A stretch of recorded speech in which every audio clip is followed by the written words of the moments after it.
When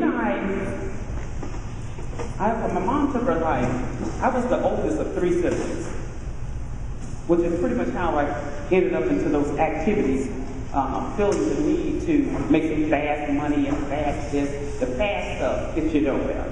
It gets you a fast prison sentence is what it does. That's what happens to me anytime you're going over to that legal side of the world. Anyway, but I had 2 younger siblings that I fought very hard for them to remain alive. And one of them, my brother, now in this photo that I'm going to show you, he was your age. Good kid. Good kid. This is him at prom, with his prom date. I'm more than sure if you all have not been to prom already, you are about to go, if you're around the age. If not, you will get there again. Good kid. Unfortunately, the week that he was accepted into Bethune-Cookman College, because of an argument over a girl, he was murdered. The week he received his acceptance letter from Bethune-Cookman College, he was murdered. Stay the course of education.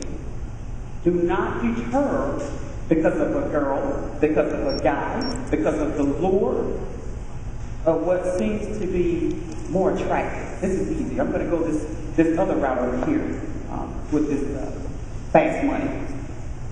Don't let that make you stray from what you all are contemplating in terms of your career today, whenever you started yesterday, and as you go forward. Again, this is where my brother ended up. The acceptance letter came on the week he was murdered. 1 week later, they were putting him in the ground. Good kid. You saw the promptings. All of these things lead only to one place.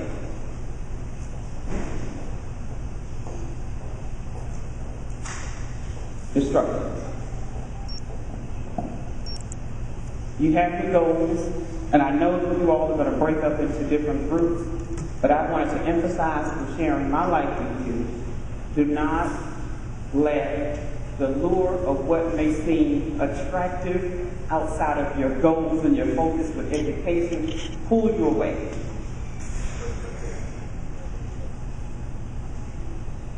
Because it only leads to, it can, not in every single case, but the majority of the time, it could lead to a prison sentence. It could possibly lead to death, and you would not think that in my brother's situation, a girl murdered. Yes, this is an extreme situation, but it happened. It happened.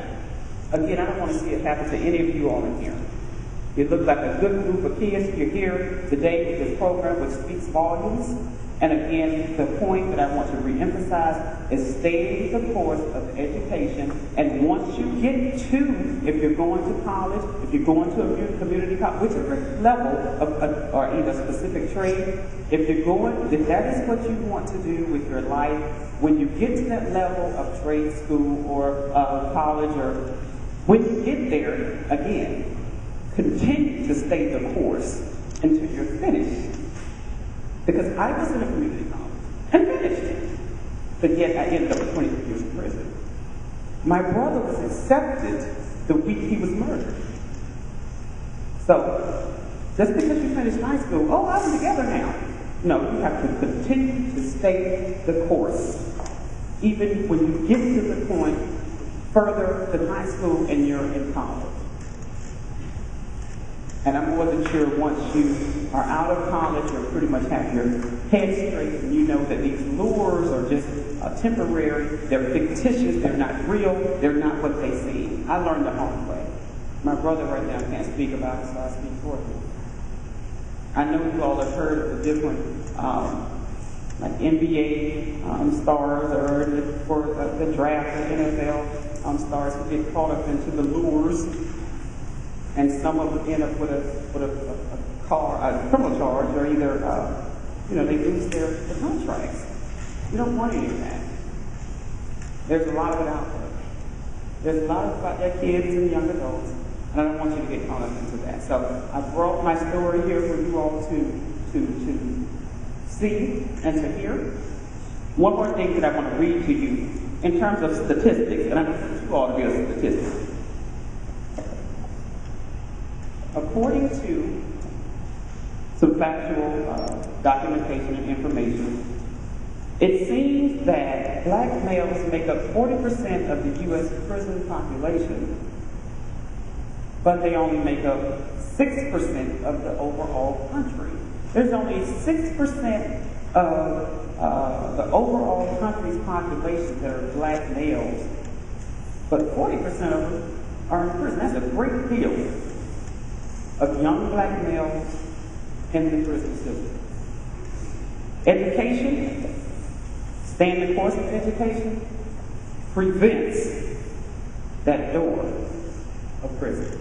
Or, like in my brother's case, the grave.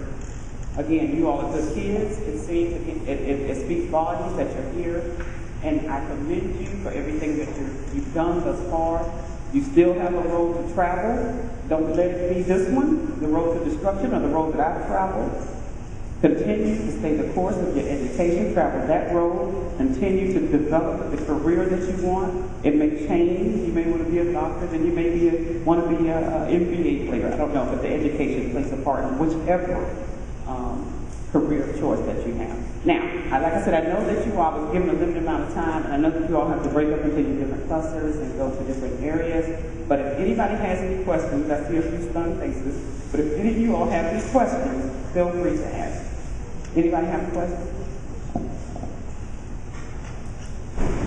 No? Okay. Yes? How old was I when my brother was killed? How old was I or how old was he? Me? I was 24. He's 3 years younger than I am. I was 24. 23, 24. Actually, I was when he was murdered, I was already incarcerated in federal prison. And I had to fly back, which is not a fun thing. And you can see it here, one of these pictures. This is this photo here at the top. You all can look at this briefly whenever you get ready to disperse to your different areas. There's a picture of me with handcuffs and shackles on at this funeral. That's not a fun thing. Someone else over here, and I'll get to you. Someone else raised it. What did I get? I was involved in illegal drug activities. Yeah, illegal drug activities. And for the record, I was there for almost 20 years. Yeah, I was there. I received a 23-year sentence. I was there for almost 2 decades. I went in there at 21 years old, came out at almost 40 years old. Not a good day. Entire youth inside the prison. I don't want that to happen to any of you. Yes, sir. I asked the question? Okay. Anybody else have any questions?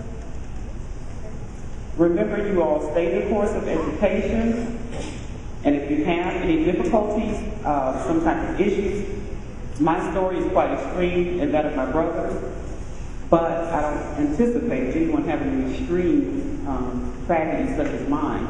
But if you have any type of issue that may be bothering you or on your mind, please speak with either a counselor or your parents or one of the representatives of King Achievers, or just reach out to an adult, period. I'm more than sure people will open their doors to whatever it is that you have to say. Okay, and it's been wonderful speaking with you. I hope you all enjoy the rest of your day. Thank you.